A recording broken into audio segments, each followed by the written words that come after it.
more games and it's ours. Four more games. Only 4 more. Oh, Davo. God. Oh, Rog. Oh, I feel like I've been bitten by a Brazilian walking spider, Davo. Wait a minute. I'm not excited. Wait a minute. I'm not excited. Wait a minute. Oh, Rog. You predicted this. You called it exactly the way it was. On December the 6th. December the 6th, 2013, Anno Domini. Mocked and derided. Yeah. Mocked. I said they beat Ghana. Yeah. Said they tie to Portugal. Yeah. I'd said they'd lose to Germany but still go through with 4 glorious American points. We Amazing have watched stuff. Portugal tie us 2-2. That was a tie that felt like a loss. Today, we watched the Germans. Davo, we watched the Germans. It was a loss that felt like a win. It felt like Rog. a win. It felt like a win. And our battle plan was that of the Apache Resistance. Oh, we love that, Rog. Here we go.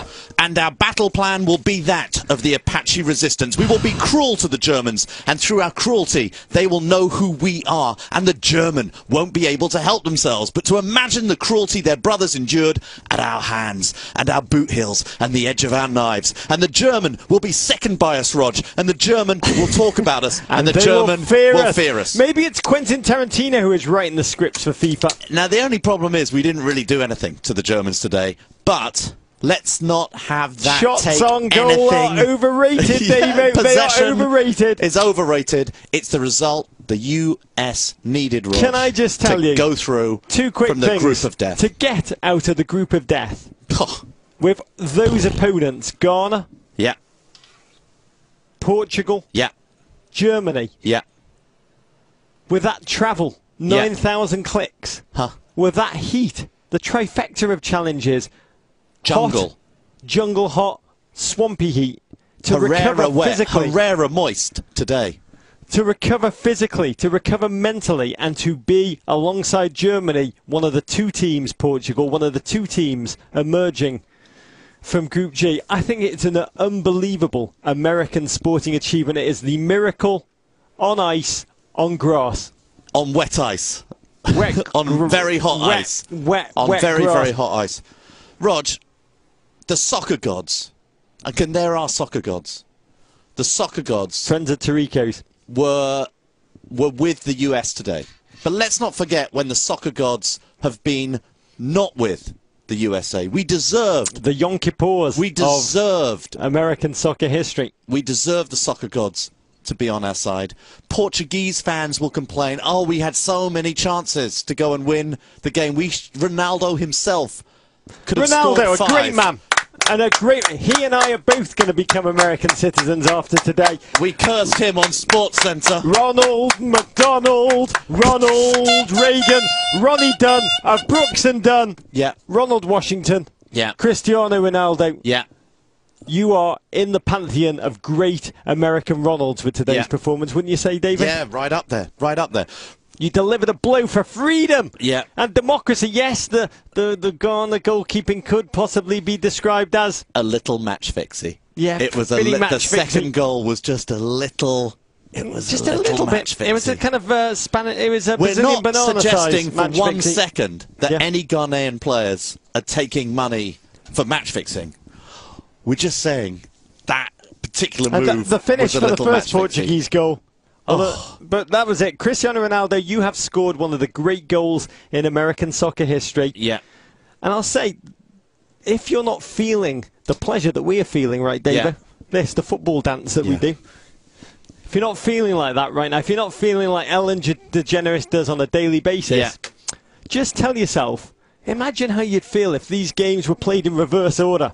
And first we played the Germans and lost 1-0. Fine. No many shots on goal. Lots with signs of David would be on here telling him optimism, reasons to feel optimistic. Omar Gonzalez had a good game. He did have. His World Cup debut. David said he had the game of his life in the first 15 minutes. Yeah, he had it all. He had it all.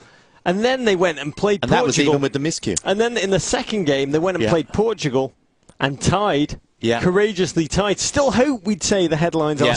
Hope still lives on for the US. And then we had today a winner takes all game against Ghana. Our foe. In the third game, if we're playing them backwards. which Dempsey scores in the opening 30 seconds, Rog. Woo! I mean, I do wish a little bit. I do wish a little bit that the games had been reversed. And then John Anthony Brooks tumbles on.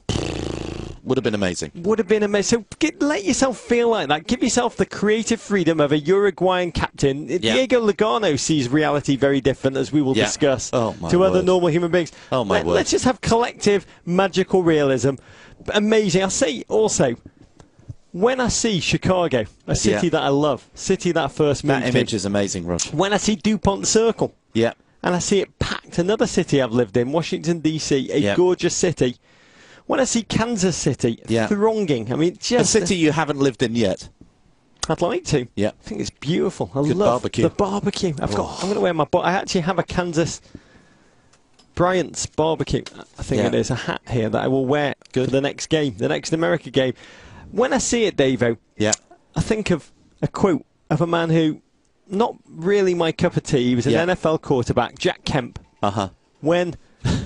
Didn't much like football. Didn't much care for football. He didn't like soccer. When the US were awarded the 1994 World Cup, I think it was 1989, FIFA in there. Excellent. Great job, FIFA. In their excellency, he said, we're going to give it to this American place.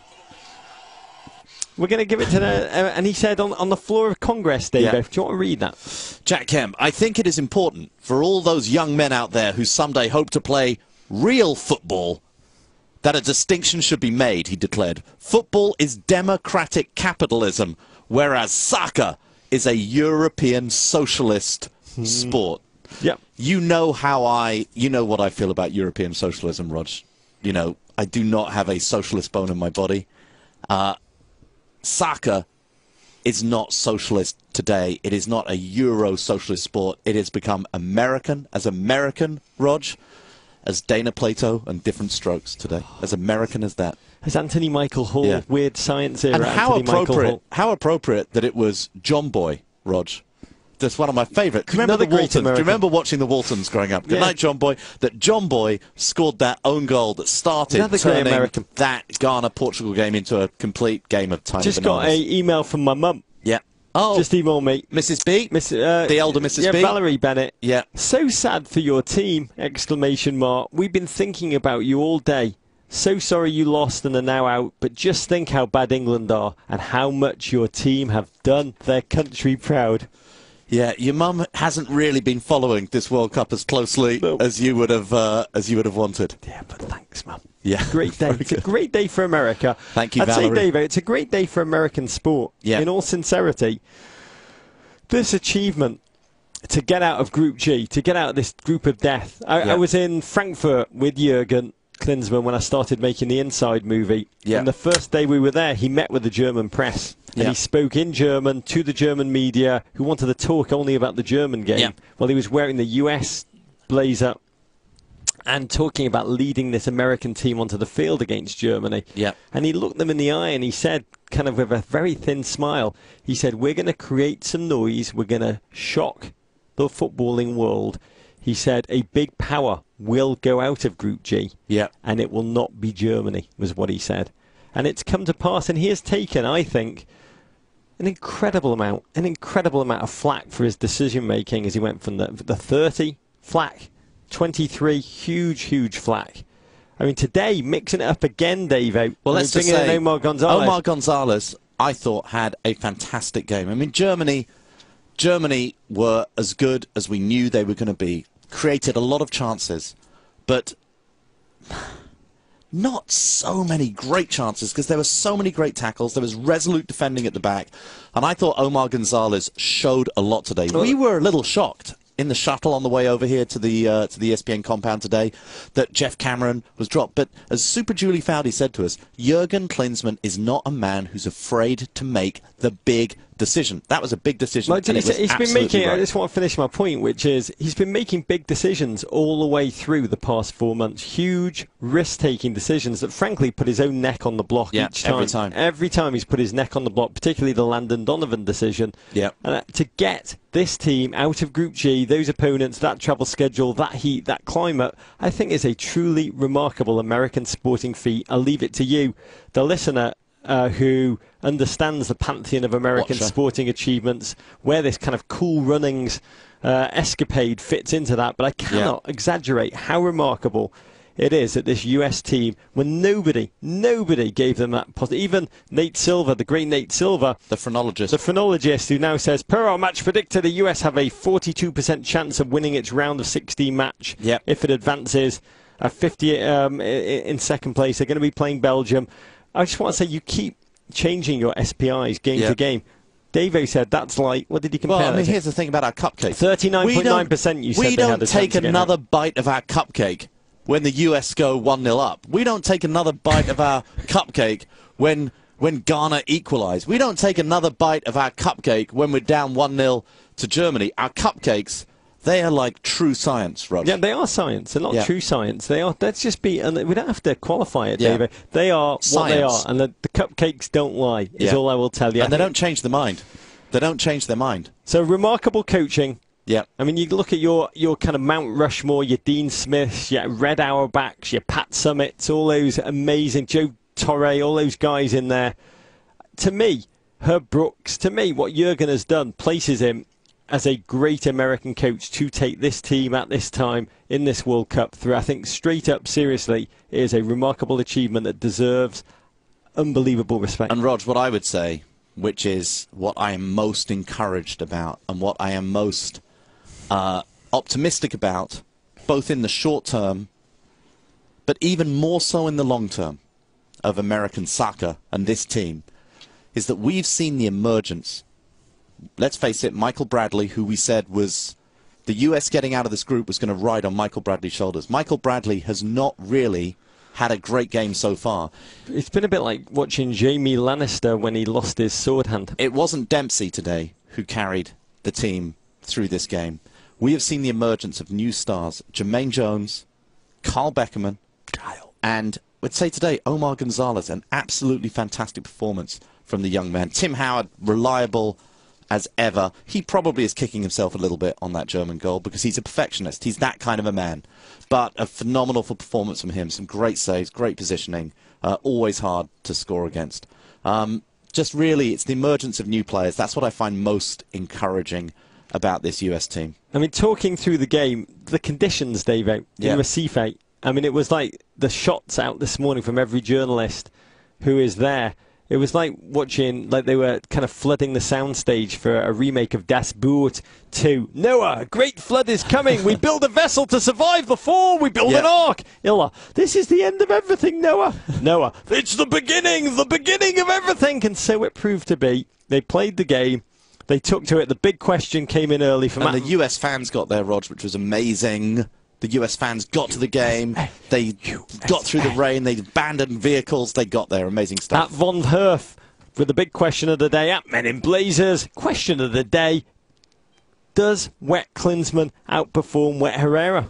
We will be discussing this later on World Cup Tonight. Well, we're not sure if he does, but we can convincingly tell you, Wet Yogi Love. Yeah. My wife says he looked a little bit like Jennifer Beals in the dancing scene, all with his hair slicked back and all hot and sweaty. Today, Yogi Love. He was very angry, wet and angry. When he walked off at half-time, he looked like he'd just been auditioning for one of the backup dancer spots in It's Raining Men, the Pointer Sisters video.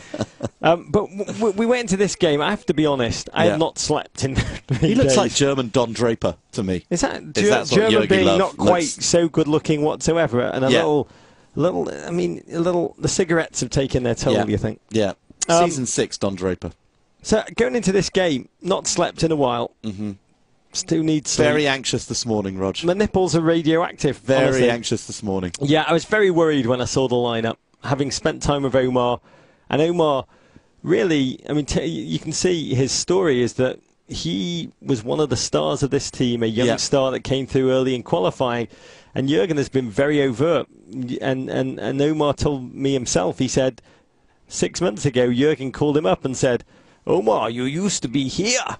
Now you are here. Wow. So Jurgen had turned in our nation's moment of need to a man who used to be here. Yeah. And now he's there. Very brave call. Yeah. Brad Davis. Solid game. You said he's part He's part elf. He's got my Dual daughter's national. ears. He's got my daughter's ears. He's Another part dual elf. national. One of the ones we don't talk out enough. And the beginning of the game, I've got to be honest, one of the questions we were wondering about was, would there be a gentleman's handshake? Yeah. A lederhosen and handshake? No, well, I mean, the second we saw the announcement of the German team, we knew it wasn't going to be any kind of handshake agreement. The second we saw Jogi Löw on the sideline with the amount of passion he had for this game, the Germans wanted to stick it to the US. There's a great opening scene before the game kicked off where the cameras cut to Jogi Löw. He had his hood on and he knew the cameras on him and he wanted to pick his nose, but the cameras are on him. And by the way, that was very true. By the way, at the end of the game, Rog, the US men's national team had a chance to put one in the back of the net. You know, they got Bedoya with that chance, Dempsey with a little bit of a chance. Yeah. They were, look, that would have been it would have been a very flattering draw. Well, but it was still. There is still, and we're not watching Alexei, but I'm sure what Alexei is saying is there is still some beauty in a defensive performance, and they ultimately didn't allow them to stick too many balls in the back of the net. The Germans came on the field. We were wondering, would they take it easy? No, this was a team probably infused with Philipp Lahm's angst against Jurgen. Yeah. Philipp Lahm, the little defender come midfielder, wrote in his autobiography very damning, overt comments of Jurgen's tactical ineptness at Bayern Munich, which he accused him of. This was a team that, were they going to take it easy on the US? No. They wanted to give them a bare bottom spanking in public. They started off their attacking movement, the intelligence, the runs, the peeling off to the flanks. It seemed to have the US so confused. The US, the first 10 minutes, it was like watching one of those National Geographic shows where a baby foal is born and takes its tentative first steps in the idyllic field. We honestly, in the first 45, we watched it. It was as if the US 11 had never played football before and learnt on the job. Because that first 10 minutes, it was savage. It looked like they were going to be... So much space on the left, on the German right flank, on the US's left. Right. Touches in the first 10 minutes, Germany 147, the US 31. Omar, the game of his life. Germany, all the ideas, all the invention, all the key football.